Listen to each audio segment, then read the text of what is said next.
All right, so here we are. This is Two Plain Sports, the podcast. We've got a good show for you today. A lot of stuff going on locally and across the country. We're going to start off today talking about Porter Moser being hired for OU's basketball head coach. Then we're going to talk about obviously the NCAA tournament and how well the Big 12 did, and Brandon doesn't look like a genius after making his pick about Gonzaga after that piss poor performance. And then we're going to roll into Cade Cunningham's decision. And we're going to talk about Bryson DeChambeau and the Masters preview this week. So without further ado, we'll roll into the first topic. Obviously, it's going to be Porter Moser, the most pressing topic here in Oklahoma. Yeah, I think after watching the press conference today, big Porter guy, love his attitude. I think he's going to fit right into being in Oklahoma in general. He's going to get the students excited to get into the Lloyd Noble. I know that it sounded like that is a huge priority for him and possibly his staff and the team to get that thing packed by the time that he either leaves Oklahoma for a different opportunity or by the time he retires as an Oklahoma head coach. He wants that thing to be rocking every night for a home game. So I'm pumped for him. I hope he gets to a good start. I know it sounded like he's already getting some recruiting going for the Sooners here. Definitely. No, I mean, Brandon, what was your biggest takeaway? Like kind of what Jose was saying, I kind of agree. He mentioned high energy about him, talking about himself multiple times. And I think that ties into what Jose was saying about how he wants to fill the arena, how he wants to bring in the staff and the players that are going to buy into that and kind of, want to be around that kind of coaching. And then, you look at, I decided to look at some of his splits. So like I looked at Loyola prior to his arrival, because he coached Loyola for 10 seasons. I looked at Loyola for 10 years before he got there and his 10 years there. Loyola, before he got there, had 4 winning seasons, and then or 4 winning seasons out of 10 before in the previous 10. This dude wins 6 out of 10 winning seasons, takes to the tournament twice, wins the CBI, goes to the NIT. So really 4 postseason appearances when the team hadn't made the NCAA tournament since '85. So a lot of encouraging things, I think, if you're a Sooner fan when it comes to Porter Moser. Yeah, no, I definitely agree. And, I think I remember him saying in his interview or his press conference, he said he was a very young 52-year-old coach, very high energy. And the thing is, what I kind of look at it is for our football program, Bob Stoops built, when he inherited it, we weren't great. I mean, obviously he won in the very beginning, but before that we struggled. He inherited something that got built back up, but then he brought a lot of stability. And when I think back, you were talking about 10 years. Well, Lon Kruger was here for 10 years, I believe. And Yep. Whenever Lon came here, there was a lot of hesitation on his part to come here. And Joe Castiglione and all them convinced him to come. And he brought a lot of stability, brought a lot of doing things the right way, and brought the program into a lot better of a spot now where Porter Moser's inherited it than when Lon got it. And, Lon was always the type of guy that did everything right. I think I read something that he never cussed in practice at his players or anything like that. And I think Porter's similar in that deal, just a high character guy. But I think what Lincoln's done is taken a program that's been very good and is now taking the next step and putting us now arguably the favorite to win the national championship next year. But not enough about football. But I think Porter over the next 5 years could do that in a similar fashion for us. Yeah, I agree 100%. Yeah, I just think we just need that younger energy to take that next step, that next leap, and get us to compete because we're already in a great conference. Mm-hmm. So I'm really excited for that. I mean, there's enough mystery about him that keeps you intrigued and a little worried, but then there's enough stuff that he's done. You're like, this guy's gotta do well. Yeah. And so a lot of these numbers indicate success, I think, from Porter Moser. Like I was telling Jose earlier today, and sorry, Jose, to interrupt, I'll let you go on to this. Good. As far as like the promising things goes, Loyola Chicago had not made the NCAA tournament since 1985. How many years is that? Just off the top, is that 25 years? That's more than that. 35? He went 30 years. Yeah. The Final Four year was the first time he went with Loyola, right? To Yeah. the And tournament. first tournament 19, had was 34 2017. years. 34 years. But forget about the Sweet 16 that they did in 85. They hadn't made the NCAA tournament since 85. This dude did it twice. That's encouraging. That's really encouraging. Defensively, when he gets there in 2011, the team is 67th overall in the nation defensively, giving up, looks like 63 points per game. This year, the year he's leaving Loyola, they were the top-ranked defense in all of college basketball. And this is on a points allowed per game basis. This Loyola Chicago team gave up 56 points a game this season. Yeah, no, he is an amazing coach. And to touch on what both of you said, going back to what Brum said first, how, the football program, Lincoln took over a very stable program and just took it to the next level. And I think Porter's going to do the same, just like Brum said. And he kind of talked about that in his press conference. I love that he got to meet with Lincoln on one of his first days in Norman. I think that they're going to be great for each other. They're going to, those programs are going to start kind of melding, being maybe more like a family between both programs rather than two separate teams. I think it's going to be really cool to watch over the next few years how Porter's going to recruit and use that as leverage. That's something he used, or he said during his press conference. Referring to his press conference, he mentioned how at Loyola when he first started, no one knew Loyola was a thing. Like, he had his LU polos, pullovers, all that stuff on him. No one knew what that meant until he finished his tenure there. Everyone knows Loyola. Everyone knows that while he was the coach there, they were going to be a problem in the NCAA tournament if they got in.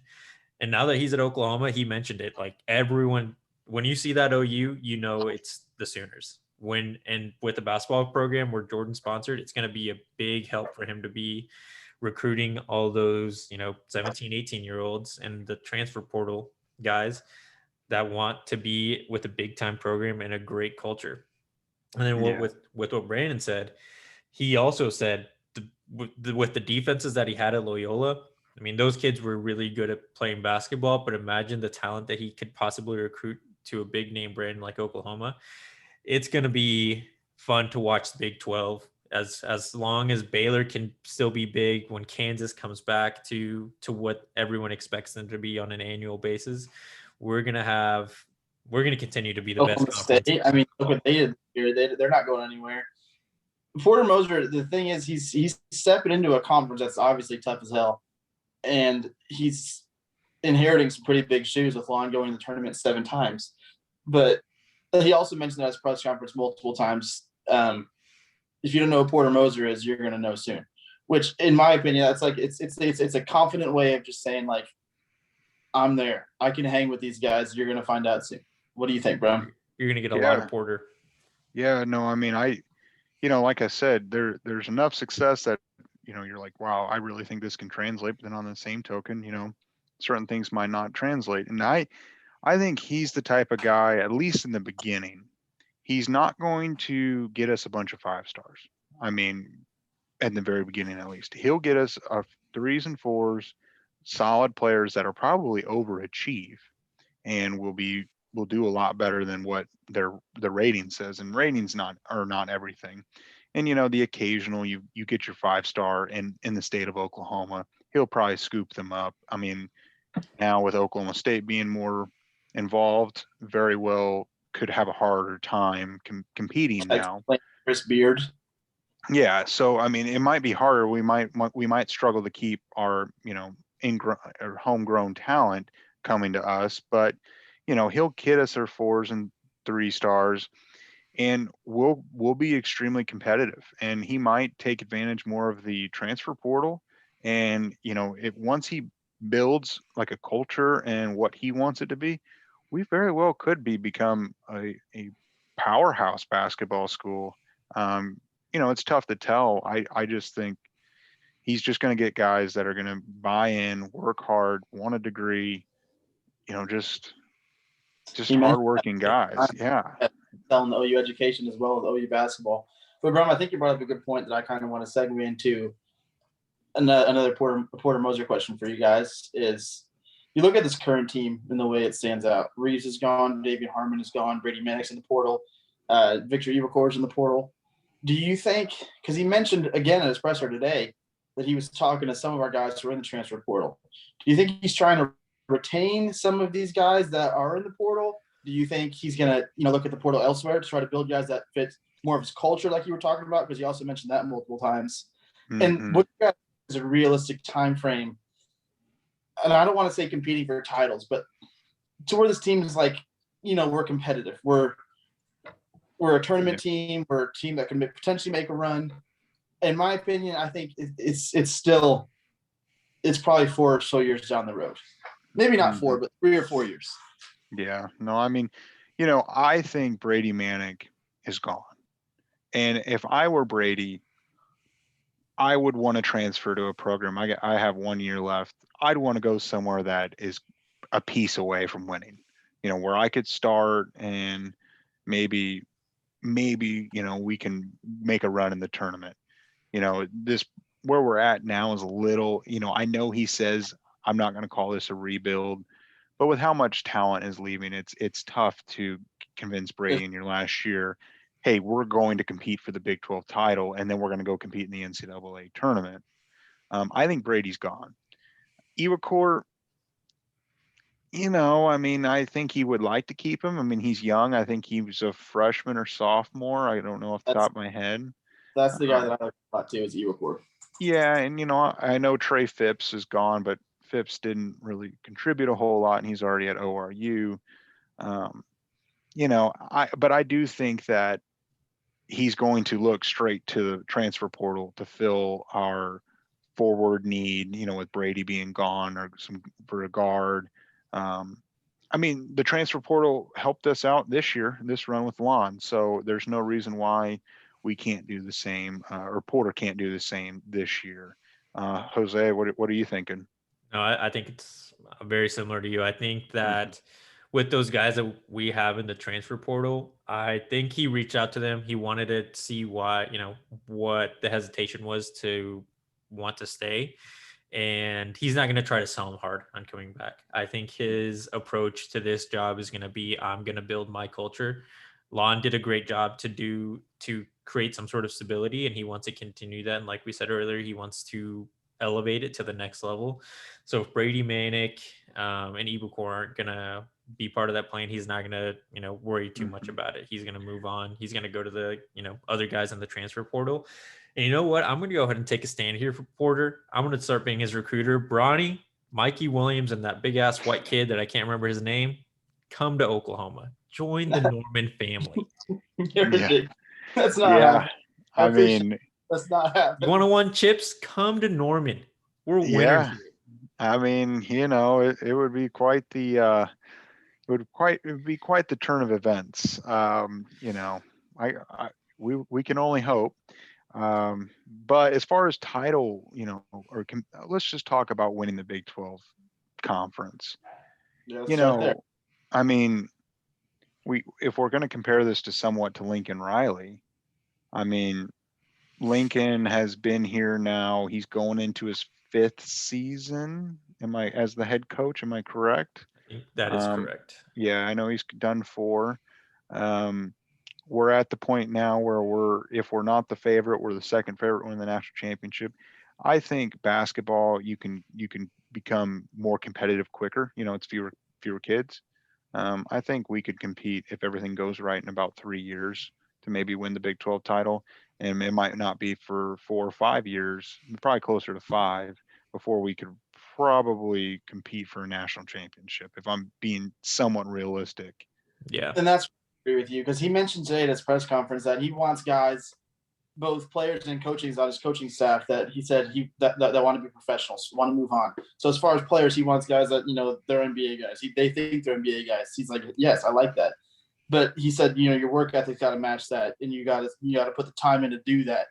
So I think it's gonna take a couple of years of him having his recruits, his guys that he recruited, that he lands as a freshman, and he can build them to where he wants them to be before OU is at least in the before OU is winning tournament games at a high level and competing at competing for a national championship. That's going to be 4 or 5 years if everything goes to plan. I'm with Brum. Yeah. It'll be 3 years. I've already started ordering my Bronny jerseys over here.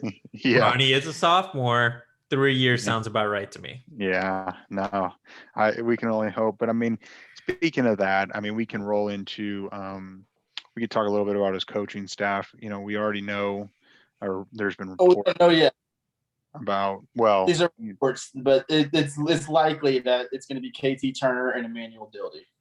Yeah. I love, because we poached someone from Texas and fuck them. I agree.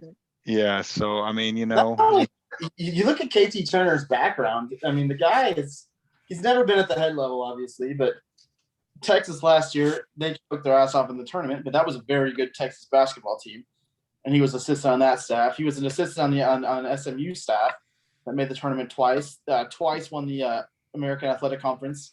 And then in 2013, he's on the Wichita State team that goes all the way to the Final Four. So obviously there's a winner there. And then with Emmanuel Dildy, the guy that he gets from Northwestern, he's been an assistant at Northwestern for the past couple seasons. I don't know how great Northwestern's been, to be honest. Probably not that great. Yeah, the Big Ten's been good. Dildy was an assistant under Porter Moser from 2013 to 16. So there's obviously some sort of familiarity, and there's something that he likes in Emmanuel Dildy. And a little bit about Dildy, too. He spent about 2 seasons as the head coach of a junior college in Chicago with a 35-27 overall record as a head coach. Made the NCAA tournament once. So, I mean, that's a fun fact. Decent little experience, but no, definitely. But the thing is he talked about culture so many times. Like you said, how we segued into this culture. There's something about these guys that he likes, and they're probably high energy. They're probably good recruiters. They're probably gonna match his energy. Yeah, no, I think it'll be interesting to see who he fills the rest of his coaching staff with, which we will definitely keep close tabs on. Speaking of that, and as far as recruiting goes, there's a few things that I've kind of gathered from Colin Kennedy over at OU 247, OU Insider, and he kind of talked to a couple of the recruits. I'll start off with a couple of the guys that are actually signed in this class. Bijan Cortez, who's a point guard, who's a 3-star. Kid, I don't know if any of you saw it, but he tweeted out, he loves Moser. He's bought in. He was keeping close tabs whenever Lon did decide to retire because he really liked Kruger, but he seems to be totally on board. Now, the other kid that we signed is CJ Nolan out of the state of Texas. He's a 4-star shooting guard. And honestly, I don't know if OU really realized how good of a player he is, and we kind of lucked out and got him with Kruger. There have been some reports and some rumors going around that he might look to get out of his national letter of intent after this coaching change, but I'm sure Moser is going to be knocking on his door if he hasn't already. That he's very good, and it would be tough to lose a guy like him. But he's talking to you. Do what? I guarantee it's one of the first guys he's talking to. Yeah, definitely. Yeah. Gordon Manick, he doesn't, like Jose said, he probably doesn't. I don't want to say he doesn't care, but that's not his priority. He's looking at the recruiting class coming in, and he sees this 4-star CJ Nolan. He's a damn good player. That's his first phone call. It's not to damn. Yeah, got to keep your own in your backyard. And then a couple potential for the 2022 class. Isaac Trudon, he's a 4-star forward. He's actually really highly rated. I mean, number 53 overall prospect in the 2022 class, according to 247 Sports. He was a big Lon Kruger fan, and OU has been recruiting him for a long time. But he's interested. He's intrigued with Moser. He talked a little bit about how he thought he did well in Loyola. I mean, who doesn't know about Loyola? So he's interested and forward is a position that OU is thin at, and we really need some depth at. So I'd imagine that's going to be another kid that Moser is going to get on the phone with here pretty soon. And finally, just, this is just a couple of the kids. TJ Caldwell, he's a 3-star point guard. He was close with Lon Kruger too, and that staff. And he does say that, or he did say that this could potentially affect his decision. He's definitely considering the circumstances now, with this shakeup. But he said he still has an open mind, and he knows Kruger, or not Kruger, knows Moser is a good coach, and that he's gonna definitely be in contact. And it's not necessarily going to be a deal breaker, but it's like a brand new school almost to some degree. Like you said, it almost is. I mean, it's stressful because you want to keep all these lawn guys or lawn recruits, the staff that lawn recruiter was landing and committing to us and things like that. But at the same time, I think it's exciting too.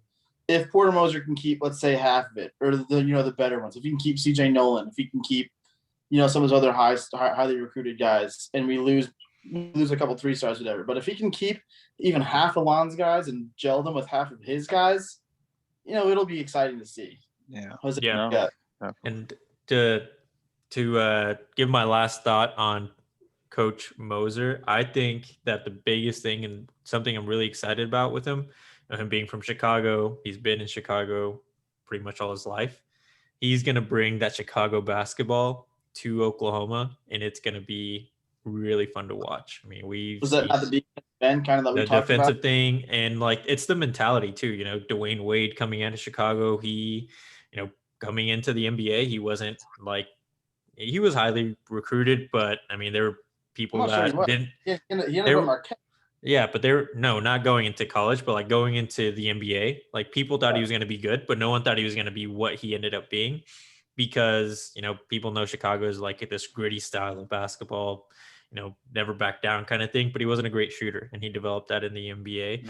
And I think that Moser is going to bring that gritty style of basketball down to Oklahoma, and it's going to be really fun. So a lot of competitive basketball coming soon in the Big 12, and specifically at the Lloyd Noble Center.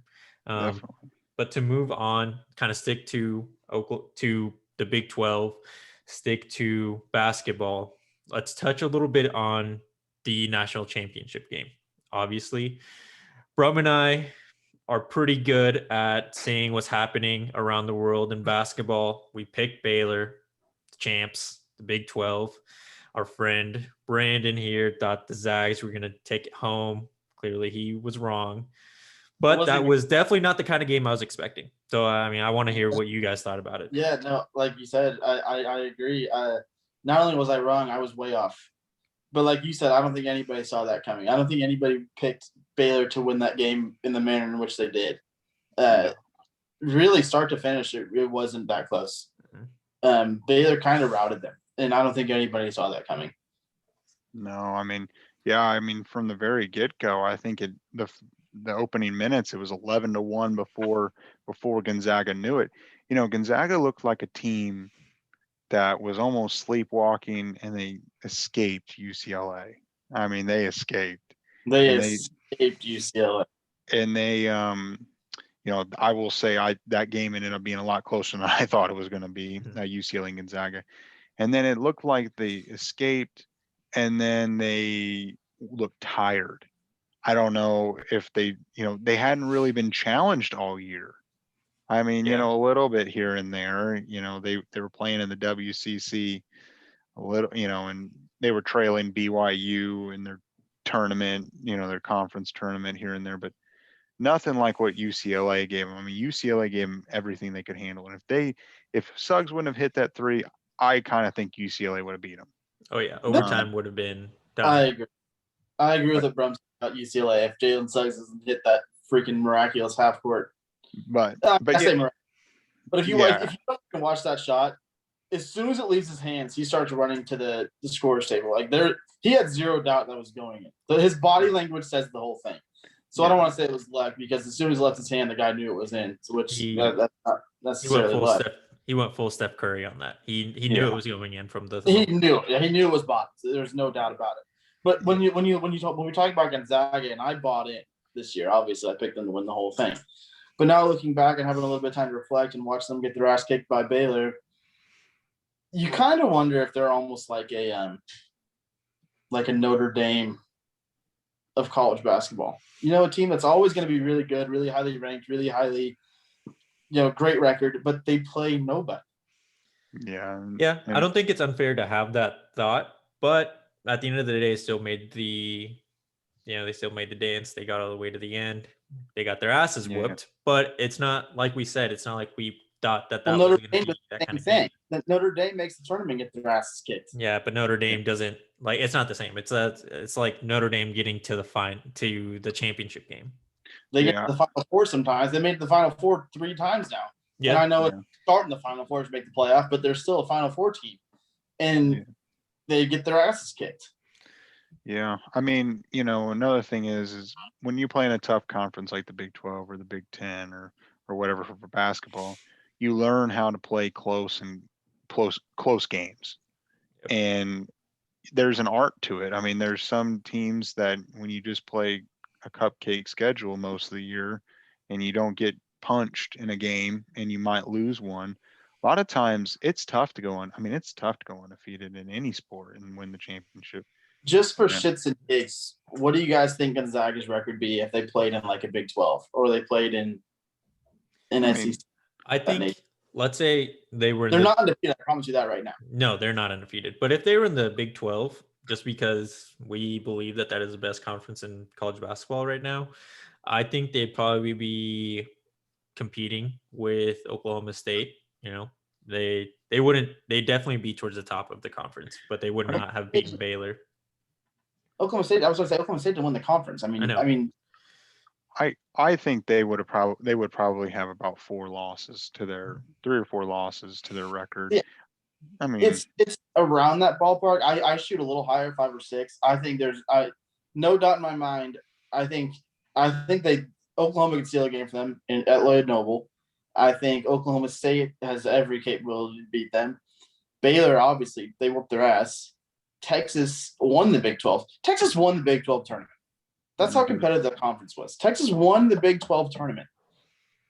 And then they shit the bed in the tournament, but they won the Big 12 tournament. They were the best team, technically, in the Big 12 going into the tournament.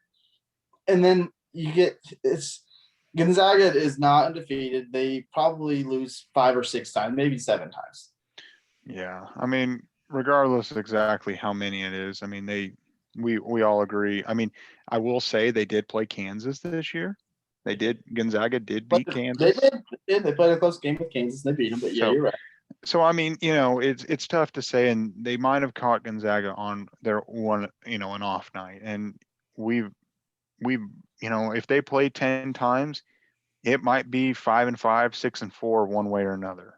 I really think Gonzaga, I know they lost. I mean, and also they also did play West Virginia this year too. Also close game, but they did sneak it out. Yeah. So, I mean, that's why I'm thinking 3 or 4 losses. It's tough to get up for every single game. But regardless, I mean, it's tough to play your best every single game. And it's also hard because Baylor is just an incredible team too. The Big 12 all around. Baylor wins it all. Big 12 team. Somebody who beat them in the semifinals to advance to Baylor to make the Big 12 conference final because Oklahoma State beat them. So kind of looking forward for Oklahoma State, their best player, best recruit, I think in college basketball in a long time, Cade Cunningham, makes a decision a week ago. No, not quite a week ago today. A week ago tomorrow decides, not a surprise to anybody, but it's official now. He's league bound. So let's discuss that a little bit. What do you guys think of Cade Cunningham being league bound? Sorry, let's go ahead, bro. I was just going to say, I mean, I think he's going to be the number 1 pick. That's all. I mean, him and Suggs will be 1 and 2, but I'm the type of guy I like measurables, and Cunningham is 6'8" as a guard, and Suggs is 6'4". If I could have the same kind of guard but taller and longer and can still shoot, I'm gonna take Cunningham all day. Yeah, and I think there's a very good chance that Cade gets to stay in Oklahoma. He'll only have to drive an hour and a half to get to his new home. With the Thunder kind of sucking hard at at basketball this year. I think they're actually making an effort, and probably the best effort I've ever seen at tanking. I hope they remember that this is a lottery system, but I think that, I think you're right when you said that Cade and what's the kid's name? Suggs, Jalen Jalen Suggs. Yeah, I think they're going to be 1 and 2. Just depends on who has those picks, right? They've got to be Depending 1 on and who 2. their needs are. They got to be 1 and 2. And like Brum said, he called him the same player, and they have a lot of similarities. But Cade Cunningham, and if anybody has their phone out to fact check me or anything, I want to say he averaged more points per game, more rebounds per game, more assists per game. So I'm not really sure that they're the same. Yeah. And he shot better from the field, at least from three. I know for a fact shot better from three. I think Cade Cunningham's a 45% overall guy from like 2. And I believe Jalen Suggs was somehow 50, that's absurd. Yeah. Cunningham averaged 20.1 points per game, 6.2 rebounds, and 4.5 assists per game. And Suggs averaged 14.1 points per game, 5.5 rebounds per game, and 4.6 assists per game. So assists and rebounds generally the same, but about 6 points more per game. And I know Cade was definitely better from 3. Mm-hmm. I think Cade's a 40% 3-point shooter this year. He scored 25 or more points in 7 games this season and shot 40% from the 3-point range. And while doing this against arguably the best conference in all college basketball too. Mm-hmm. I mean, compared to the WCC, not taking anything away from Suggs and, their conference, but, I don't know. And I'm just going to feel bad for whoever gets drafted by the Houston Rockets. That's all I've got to say out of the 2 of them. What I was going to say next is Jose was talking about the Thunder, and he's not wrong. There's a legitimate possibility that, Thunder do end up getting him. But I think as it stands right now, the Rockets and the Timberwolves are 1 and 2 as far as shittiest team in the leagues go. And I know it's not like football, so it's not guaranteed, but they would be the highest shot in the lottery.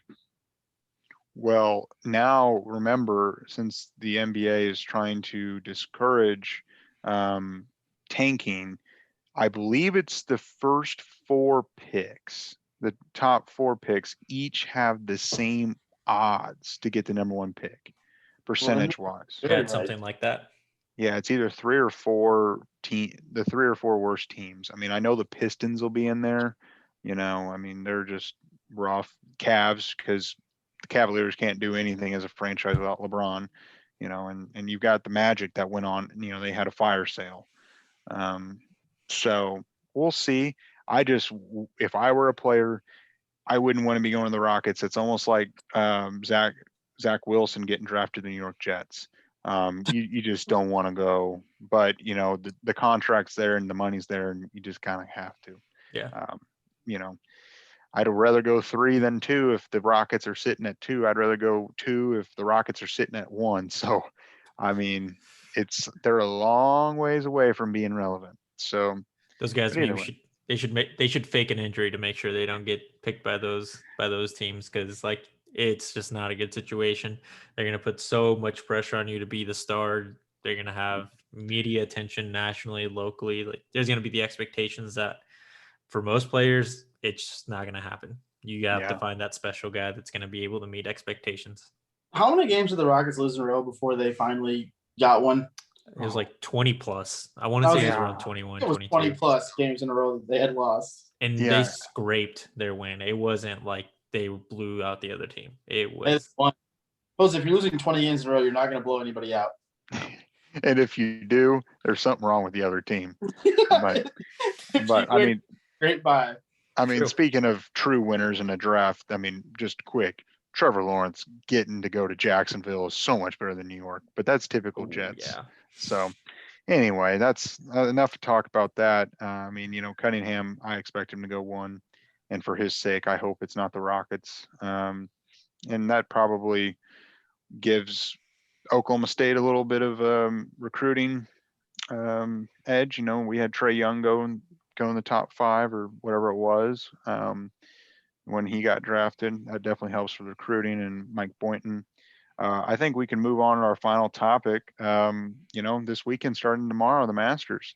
And just I'm so happy that the tournament's back. I know we're not huge golf guys, but I mean, at least for me, I'll have the tournament on this weekend.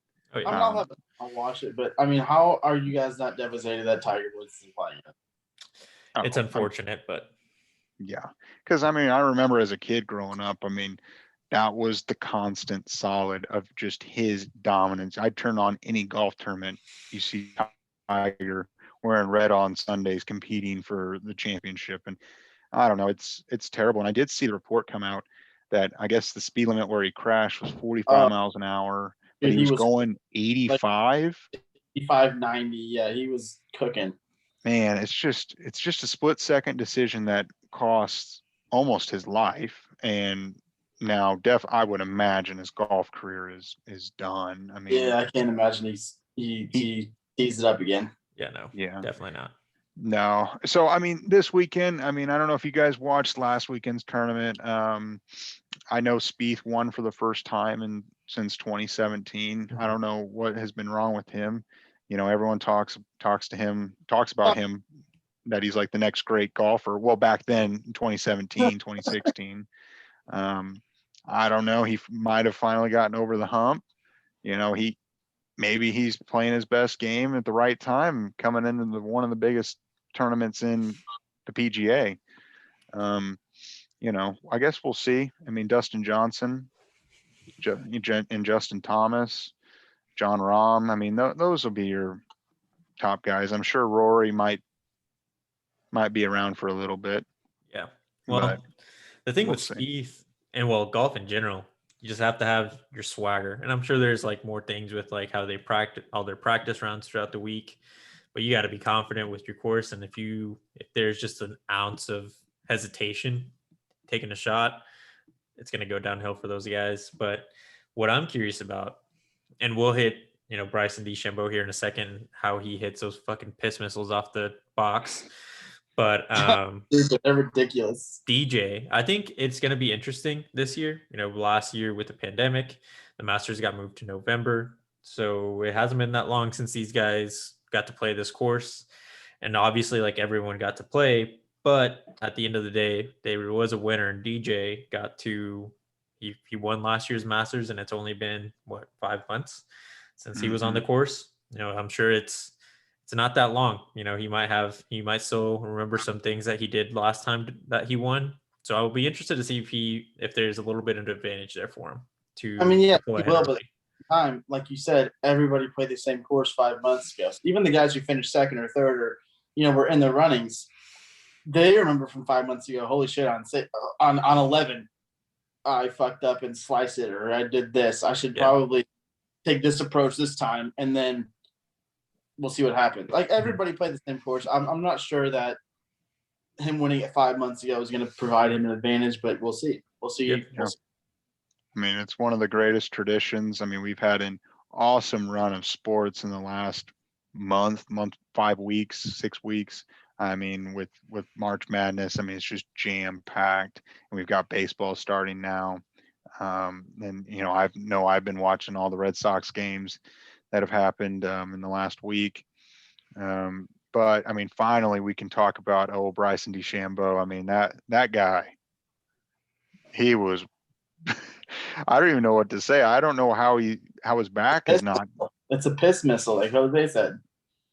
I mean, his back has to be killing him. I mean, I don't know. Sending that shit to the moon. He's swinging so fucking hard. Yeah. I mean, it is what it is. And I forget who was standing behind him, but I saw a tweet saying that he was encouraging him to hit it harder, or he wasn't telling him he was hitting hard enough. But I know if I went out there and I did how many swings he did, my back would be hurting. I'm 25 years old, but I don't know. And he could very well compete this weekend. I know he's had, he's been relevant a little bit in some of the past Masters tournaments. And I think also what's really cool about the Masters, have you guys seen like the menu, like when you go to the actual tournament, like you can buy food and whatnot. I think the coolest thing is, you go to any NFL college game, it's $10 for a pizza and $5 for a bottle of water. There, it's a couple bucks. Yeah, I mean, They you keep the know. prices they had when the Masters first started, so Yeah, it's I think relatively, yeah, I think that's pretty cool. But it's interesting, and it's sad that Tiger wasn't there for the dinner the other night. But it was cool that they left the seat open for him. Yeah. But I mean, we're coming to an end. Do you guys have any final thoughts, final comments on anything to look forward to this weekend, or any bold predictions or Little anything bold like take, that? yeah. Little bold take. Within 6 years, Oklahoma basketball will win a national title under Porter Moser. 2027. Within Market. 6 years. So yeah, Market. 2020, somewhere in that span. All right, and then let's go ahead and get Bronny to Norman trending on Twitter. Let's get that going. We're gonna win a championship a lot sooner than 6 years, as long as that man can make it down to Norman. Yeah, and I think my final thought. It's already guaranteed. yeah. My final thought is, I think this weekend for the Masters tournament, I think I'm going to take Justin Thomas to win it all. So, I like other that. than that, I don't, like I said, I don't watch a ton of golf, but I know he's obviously a pretty good golfer. So other than that, probably this is the end of our second show for this week. We will be back next Thursday. We'll release another video for our third episode. We hope to have you guys keep following along, like and subscribe, and follow along on our Twitter. And we'll be posting updates throughout the weekend and next week before our next show. But thanks. See you next week.